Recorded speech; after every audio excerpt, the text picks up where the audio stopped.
Emotional Regulation Workshop, recording number 5. Hello everyone and welcome back to our 5th recording in our Emotional Regulation Workshop series. We will begin today by doing a brief recap of the most important points that we covered in previous recordings. In last week's recording, we learned about the zones of regulation and introduced you to the 4 different zones which categorize different states of alertness and how we feel. We looked at some ways that you could teach your child about the zones and why this may be useful. We then discussed parenting strategies such as modeling, which is where we teach children how we want them to act by acting that way ourselves, positive attention, which is where you give attention and praise to your child when they carry out the positive behavior rather than attention when they carry out negative behavior.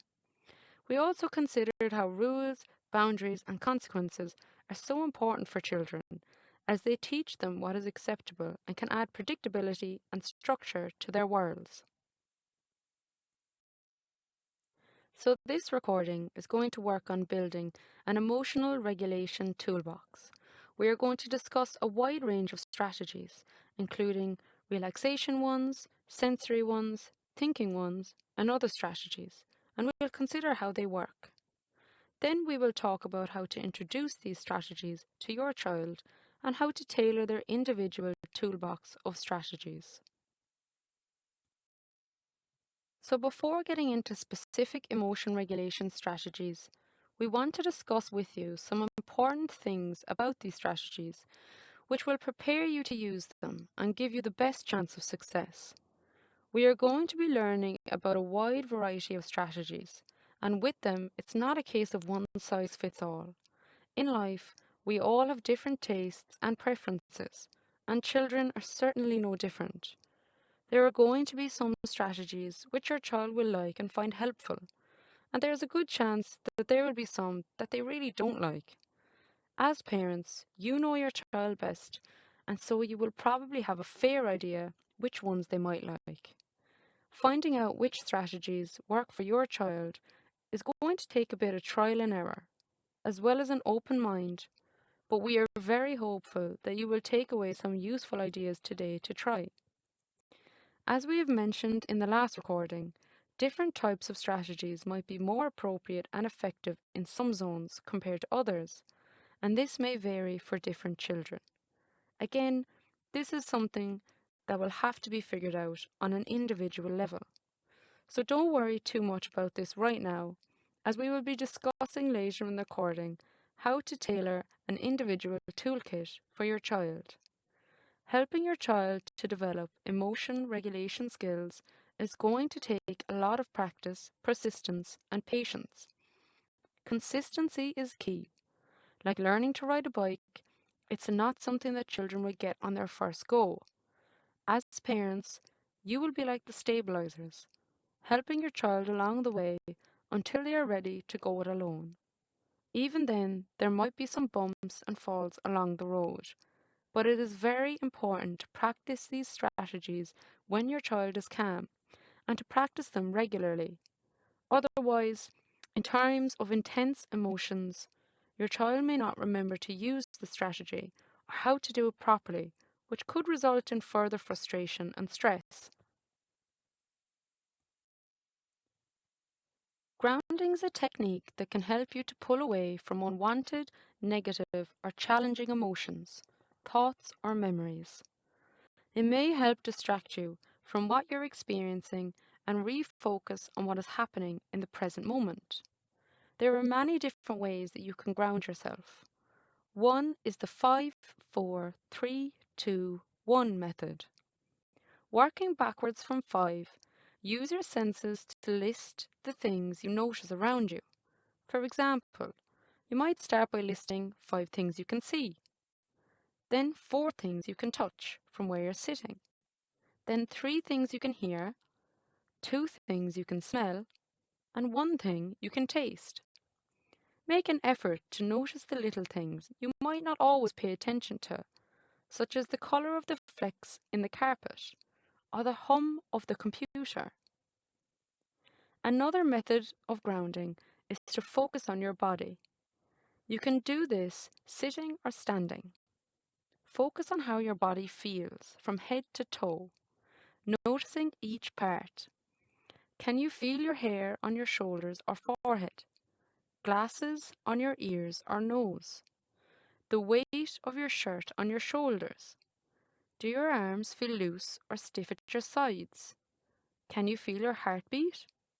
Is it rapid or steady? Does your stomach feel full or are you hungry? Are your legs crossed or are your feet resting on the floor? Is your back straight? Curl your fingers and wiggle your toes.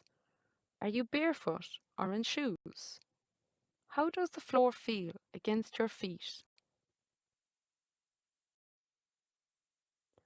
Another thing which may be useful is to set up a calm corner. This can be the place where your child can practice chosen relaxation strategies and a place where your child can go to regulate themselves when they notice that their emotions are starting to spiral out of control. You might initially need to prompt your child to go to the calm corner when you notice that they are becoming dysregulated. Have your child help with the planning when setting up the calm corner. This is a great way to ensure that the space works for your child's individual needs. The calm corner might be as simple as a space with a soft mat and a bucket of books, or as elaborate as a fancy fort with colourful art on the walls and baskets full of sensory activities. However, it is important that the calm corner is a space removed from the chaos and noise of the rest of the house. The calm corner should consist of a comfortable place to sit or lie down and contain calming activities for your child to engage in. This could be bubble wrap, blankets and pillows, art materials, and something to listen to, like calming music. Hopefully, you will get some more ideas of what you could include as we go throughout the rest of the recording. We are going to start by looking at relaxation strategies. There are so many other types of relaxation strategies which can be used to trigger the relaxation response. These include, but are not limited to, mindfulness, meditation, yoga, listening to calming music, singing aloud, having a warm drink or a bubble bath, counting down from 100, reading, colouring, drawing, and taking a break from whatever is causing you to feel stressed. We don't have time today to go through all of these, but there are so many resources, and Google is your best friend. There are many different free resources available online. The next type of strategy we are going to discuss are sensory strategies. When we talk about sensory strategies in this context, we are talking about strategies targeted at our senses which can be used to induce feelings of relaxation. If you are worried that your child may have a sensory processing difficulty, that is, they have a difficult time receiving and responding to information from their senses, you may wish to speak to your GP and to seek a referral to occupational therapy. Children who have sensory issues may have an aversion to anything that triggers their senses, such as light, sound, touch, taste, or smell. Your GP will be able to provide more information and guidance around this and can refer to an occupational therapist if deemed necessary. So again, with the sensory strategies, different children will like and respond to different things. We also advise that for some of these, there will need to be parental supervision, for example, if using candles or aromatherapy oils. The first sense we are going to talk about is sight. Certain shades of blue and green are calming and soothing, as they remind us of nature. Watching the clouds float by, birds take flight, and the sun rise and set, all arouse a sense of wonder, and that we're part of something larger than ourselves. Electronic devices like smartphones, tablets, and TVs emit blue light that signals our brains to stay awake. Instead, especially at night, try looking at natural sights like the starry night, plants, or pets sleeping. Salt lamps, lava lamps, and cam jars can also help instill a sense of relaxation. I would invite you to pause the recording momentarily to type the link provided in this slide into your web browser, which will bring you to a short video demonstrating how to make a cam jar. The next sense is hearing. Sounds have the ability to calm our racing minds and bodies. If it is too noisy and chaotic, try removing yourself to a quieter place. This is why we suggest having the calm corner, away from the hustle and bustle of the house. You could also play some calming music or listen to calming sounds, such as rain noises, ocean sounds, dolphin and whale calls, or even white noise. You can find these sounds for free online. These soothing sounds actually change our brainwaves and help us to relax. Try closing your eyes to enhance the sounds you're hearing. The third sense is that of smell. Whether it's the delicious smell of fresh baked banana bread or the natural aromas of lavender soap, flowers in the park, or pine trees in a forest, aromatherapy is a powerful way to relax. You can create the type of atmosphere that you want with the natural aromas from flowers or essential oils. You could also try burning incense, candles, wax melts, diffusers, and pillow sprays. Again, please ensure that if you are trying these, that you have checked whether the oils are suitable for children and that there is adequate supervision around any hot items.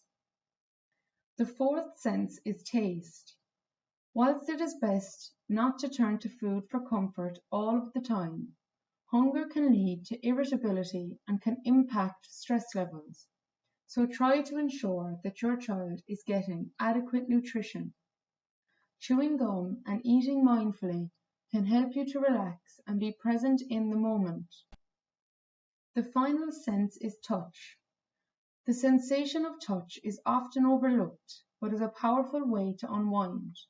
Your skin is the largest organ in your body, and it is very sensitive to external stimulus. Some people find it very relaxing to stroke and notice the sensation of soft furnishings on their skin. Think about a child and their comfort blanket, or to stroke a pet.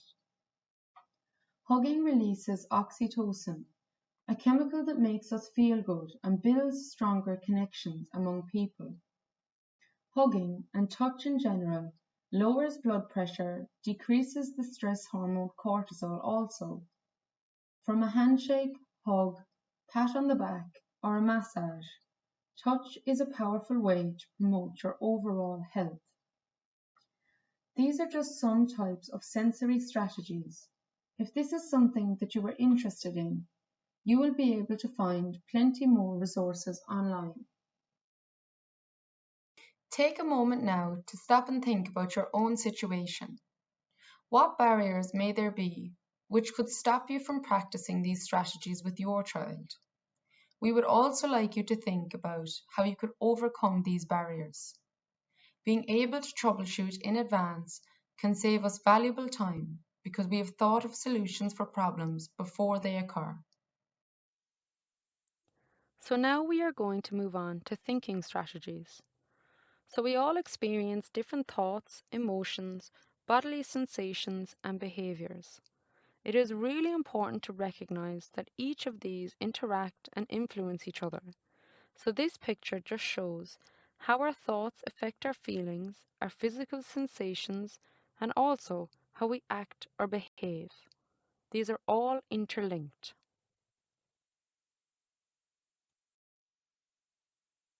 I'd like you to take a minute to imagine a scenario. You are walking down the street and you see your friend across the road. You are delighted to see him or her and you salute them with a wave and a smile. However, they do not acknowledge you or salute you. What kind of particular thoughts come to mind? How do you think you would feel?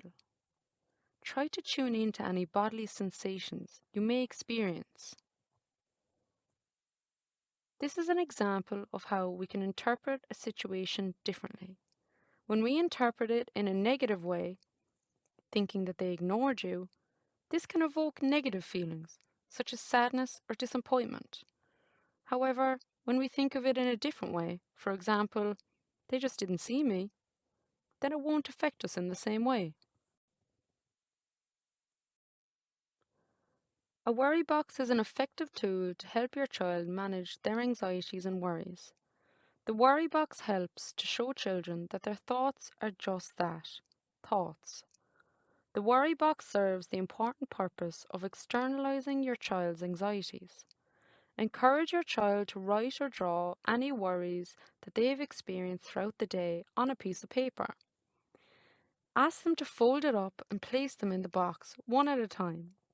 Then allocate a specific time when you and your child will discuss the worries.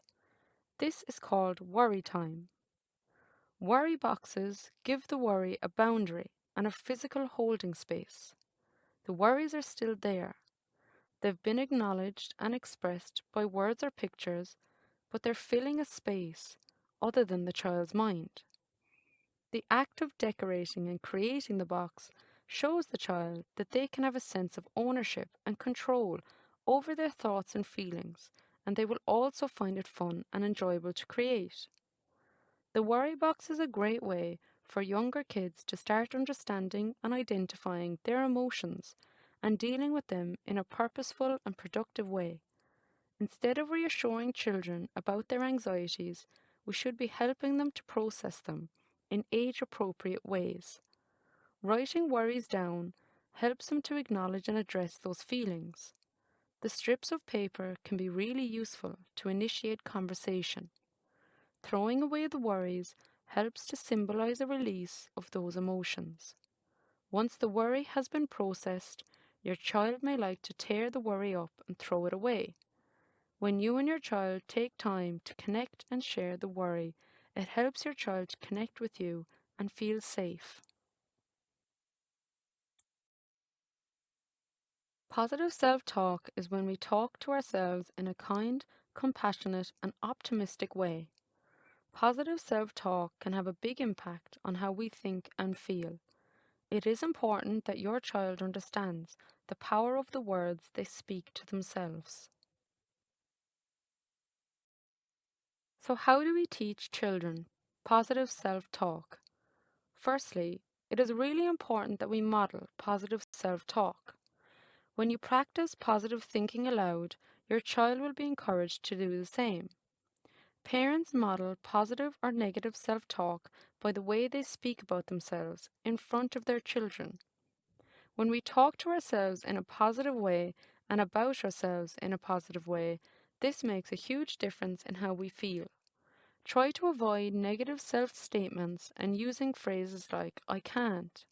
Instead, model the things that you would like your child to say to themselves, like, "I know today was hard, but I can try again tomorrow."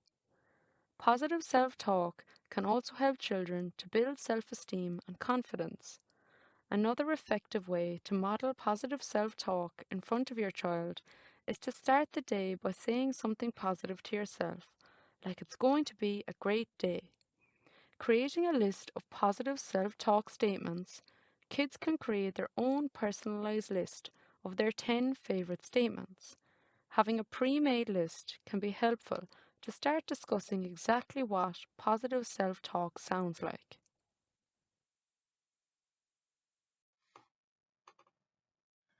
We are going to recommend 2 activities to do at home this week.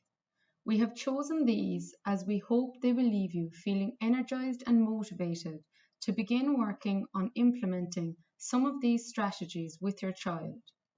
Firstly, we would ask that you set aside time this week to engage in a self-care activity. Pick something that you like. This could be carving out some time for a bubble bath, scheduling some time with family or friends, or even just some alone time. You and your needs are important. As we have said before, you can't pour from an empty cup, so make sure to have time to look after and replenish yourself. The second thing that we would like you to do is to spend a bit of time thinking about the pros and cons of trying to implement these strategies with your child. Cons could be something along the lines of, it's going to be hard work. Pros could be something along the lines of, it could work. Doing the list allows you to visualize different aspects of a decision and potential outcomes, so you can make a more thoughtful choice about whether to engage in it or not. If you do choose to engage and down the line things aren't going well, or you are feeling a little unmotivated, looking back on this list may help you to get your mojo back, as you will be reminded of all of the reasons why you began trying in the first place. So the plan for the next recording is to work on building more strategies in the emotion regulation toolbox. We are going to discuss strategies including relaxation ones, breathing exercises, progressive muscle relaxation, visual exercises, and other strategies. We will look at why they work and which ones are used best in certain situations. Thanks for listening, and remember, it is the hard days, the days that challenge you to your very core, that will determine who you are. You will be defined not just by what you achieve, but by how you survive.